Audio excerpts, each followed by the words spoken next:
Breaking news here on CBS Sports HQ, and we are breaking the bank in San Diego. Fernando Tatis Jr. and the Padres have agreed on a 14-year, $340 million contract, longest in MLB history. And in terms of average annual value, right now it is the highest in Major League Baseball at $24.3 million. Fernando Tatis Jr. just turned 22 years old. And at the end of this deal, he would be 36 years old. So we'll see if that pays out. It's certainly a wait to see. But a 14-year contract for now, arguably, the new face of baseball, aside from Mike Trout and Mookie Betts. Fernando Tatis Jr., 14 years, $340 million, the longest in MLB history. And for once, welcome in former Marlins president and the host of Nothing Personal, David Samson. David, a 14-year contract, longest in Major League Baseball history, $340 million for Fernando Tatis Jr. Reaction is what? Hold on, I just want to count the MVPs that he has. 0. And then how many World Series does he have? 0. Okay, when is he eligible for free agency? You tell me. 4 years. 4 years from now. This is a slam dunk home run for Fernando Tatis Jr. I'm really, really happy for him. You're talking about a team like the Padres who now have two $300 million players in Machado and Tatis. Those are position players. Those are not pitchers, might I add. They're competing with the Dodgers, and they're feeling as though that this window that they have is going to last for a very long time. How does this deal come together, Hakeem? It's sort of pretty simple. I want to make sure we have the right narrative. It is not $24 million a year at all. If you do 340 divided by 14, you get 24. But remember, he's not even arbitration eligible yet. So you have to look to see what he's being paid for these first 4 years. And you're going to say it's going to be heavily backloaded because the majority of that money will get paid during the 10 years of free agency. So from a GM's perspective, from A.J. Preller's perspective, is this a good deal for the team? A.J. Preller could not care less. He's not going to be the GM in 14 years. He's not going to have to clean up this mess. He is very happy to have gotten Tatis signed. He believes he's got the core of players who can compete with the Dodgers. That's what his job is. Not to worry about arbitration with Tatis, not to worry about him leaving to go play for the Dodgers in 4 years. Now he can say, Tatis is ours. He's on the Mount Rushmore of Padres. But there's one thing that we don't know yet, and we won't know for a very long time, Hakeem. Will Fernando Tatis Jr. be a Padre in 2035? That's the wait to see. That is a wait to see. But right now, it's all about winning right now. Fernando Tatis winning big with a 14-year contract worth $340 million. When you take a look at a deal like that, and you've negotiated deals much like that one, where would you compare that to the one that Giancarlo Stanton received? So when we gave Giancarlo $325, we did it for one reason. We wanted to stop the narrative that we were letting players leave in free agency or we were trading away our best players. And we said to Giancarlo in a meeting, what's it going to take? It feels like that's what happened here with the Padres. They went out 14 years to guarantee that he will be a Padre for his career. I just don't get the timing. There's so much uncertainty right now. You know the Dodgers are loading up. I understand what you're trying to do as you head into the next collective bargaining agreement. But for me, if I'm running that Padres team, I'm waiting for the next collective bargaining agreement. What if there's a salary cap? What if there's a cap on the amount of money that any individual player can get? Or a cap on the number of years that a contract can be? For Tatis, he doesn't want to take that risk. He doesn't want to take that chance. But he didn't give any discount to the Padres at all. Are you surprised that we're still seeing a deal like this in this day and age, 14 years, 340? Because a lot of teams talk about short-term deals. They don't want to necessarily get into these double-digit deals with guys anymore. We've seen that where it doesn't necessarily pay off. We've seen that with Albert Pujols. I mean, this could be a similar situation now with Fernando Tatis Jr. Why pull the trigger on a deal like this? Can you tell me right now, off the top of your head, the last 10-year contract that has worked for the team, not the player? This is guaranteed dollars. And I'm not coming at this from a management standpoint. This is straight dollars and cents. What the Padres did is made an offer that they knew Tatis would say yes to. It was a slam dunk that he would say yes to it. So I have to ask myself, what would make the Padres do it?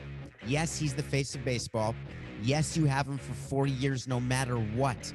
Why not wait to see what the landscape is going forward? See whether or not Machado is going to be worth the $30 million you gave him.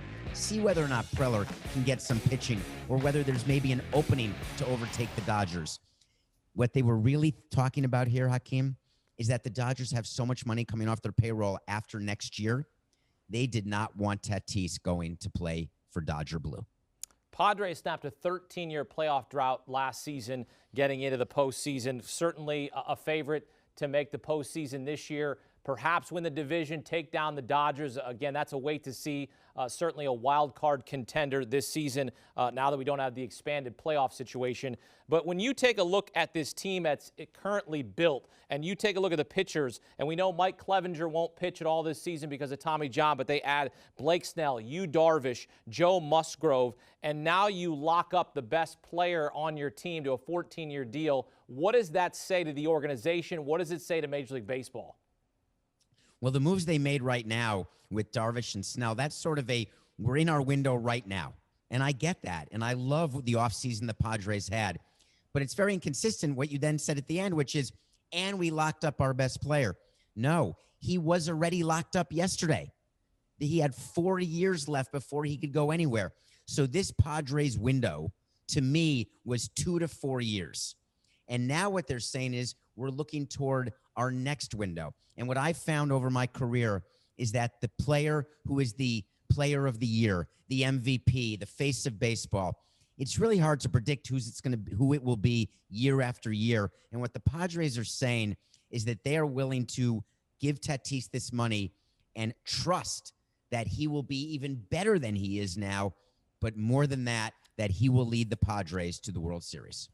In your estimation, what you've seen from Fernando Tatis, and albeit it has been a limited sample size in terms of what he's been able to do on the field, but what he's been able to do has been absolutely spectacular, hitting grand slams, even on a 3-0 pitch, which I still think is ridiculous because it's just ridiculous, and the unwritten rules of baseball are just ridiculous. They are. And so this is a guy that gives you electricity, not only in San Diego, but across Major League Baseball. This is what certainly the game needs. When you watch Fernando Tatis Jr., when you see him make these spectacular plays and hit these big home runs, what comes to mind, David? What comes to mind is when I met him as a little boy, when we had Fernando Tatis as an expo. What comes to mind is thinking about him and Vladimir Guerrero Jr. and thinking about how old I am. That's what comes to me. But when I watch him play, he's got skills that his dad did not have. Remember, Fernando Tatis Sr., the guy with 2 grand slams in 1 inning, not a bad MLB career. Tatis can do it all. He's got a great glove. He's got an interesting shortstop body. To me, top 3 shortstop in all of baseball. And offensively, he's your middle of the lineup guy. But on top of that, he's a good teammate.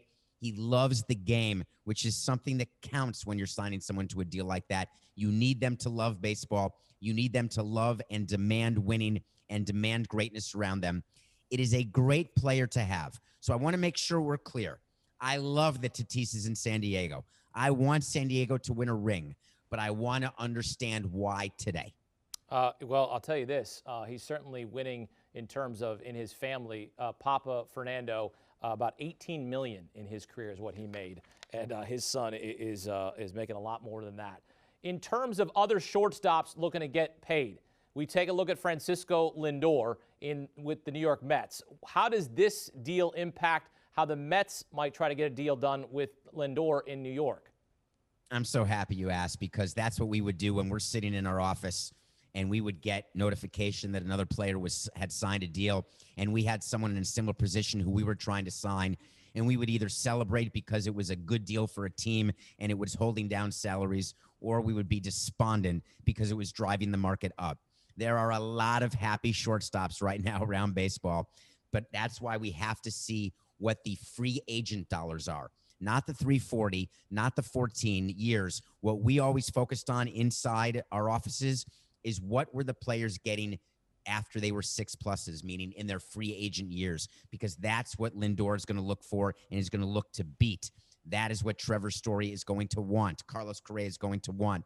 Don't focus on the 340. Don't focus on the 14. We got to find out how they spread the money out in his free agent years. Well, for right now, Fernando Tatis Jr. getting a 14-year, $340 million deal, longest deal in Major League Baseball history. David Samson breaking it down for us here on CBS Sports HQ. David, thank you. And hey, you want more from David Samson? Of course you do. Check out his podcast, Nothing Personal, delivering his unique take on sports from both a fan perspective and a front office perspective. Makes you smarter, both entertaining and engaging. You can also watch on YouTube. You can download on Spotify, on Apple, wherever you download your podcasts. Nothing Personal with David Samson. Download and subscribe today. Coming up, much more reaction ahead to this mega deal for Fernando Tatis Jr., former World Series champion.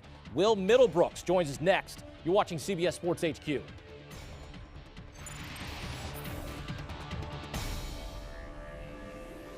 Want a sports network that delivers everything that matters about the game? The highlights, the picks, the instant analysis. No yelling, no fake debates, no politics. Hit the subscribe button and never miss a moment.